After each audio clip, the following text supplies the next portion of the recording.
فاسألوا أهل الذكر إن كنتم لا تعلمون.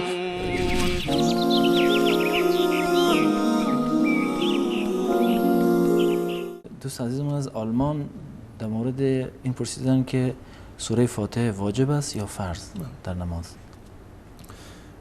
درباره بحث وجوب و بحث فرض در میان جمهور متکلمین و من بحث اصولی رو عرض میکنم، وقتی که عرض میکنم متکلمین یعنی اصولی های شوافع، مالکی ها و حنبلی ها، به صورت کلی یعنی تعریفی که دارن از فرض و واجب یک چیزی هست. یعنی اگر گفتم فلان چیز فرض هست یا فلان چیز واجب هست، حکمش دقیقاً یکی هست، هیچ گونه تفاوتی رو در این زمینه در واقع ندارن.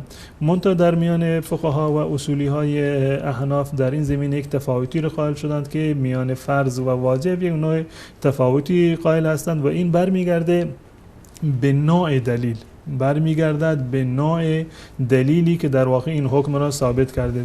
اگر دلیلش یک مقدار یعنی صراحت کافی رو در این زمینه نداشته باشد، این برمیگرده به درجه بعدی، یعنی این که اونو فرض نمیدونند و جز موارد واجب حساب میکنند. در مورد قرائت فاتحه در نماز به اتفاق تمام جمهور علما، یعنی تمام مذاهب اهل سنت و الجماعت به استثناء احناف و مجتهدین دیگر، معتقد هستند که قرائت فاتحه جز ارکان نماز است. به تعبیر به رکن میکنند یا جز فرایض نماز، فرایض یا ارکان نماز هست، به گونه ای که این قرائت فاتحه را چه عمدن کسی ترک بکند یا سهوا ترک بکند نمازش صحیح نیست و دوباره باید نماز را اعاده بکند. این یک حکمی از در میان جمهور فقها و مذاهب اهل سنت و الجماعت و دلایل متعددی رو داره. من جمله حدیث متفق علیه هست در بخاری و مسلم که حضرت عباده بن صامت رضی الله تعالی عنه روایت کرده: لا صلاة لمن لم یقرأ بفاتحة الکتاب. این روایت یک روایت صحیح و صریحی هست. لا صلاة لمن لم یقرأ بفاتحة القرآن. کسی که در نماز فاتحه را نخواند نمازی ندارد. و از این حدیث و احادیث دیگری که در این زمینه وجود دارد، عموم فقهای اهل سنت معتقد هستند که قرائت فاتحه جز ارکان و فرایض نماز است. و در مورد فرض، در مورد واجبی که در مذهب احناف وجود داره، من حکمش رو بیان بکنم. در مذهب احناف حکم واجب، یعنی واجباتی که در نماز هم من عرض میکنم، اگر یک انسانی به فراموشی واجبی رو ترک کرد، اگر یک انسانی در نمازی که میخواند یکی از واجبات نماز را به فراموشی ترک کرد، خب این در واقع ترک را و این نقصانی که پیش اومده، واجبی رو که ترک کرده اونم به فراموشی، این میتواند با سجده سهو جبران بکند. بله. با سجده سهو قابل جبرانه.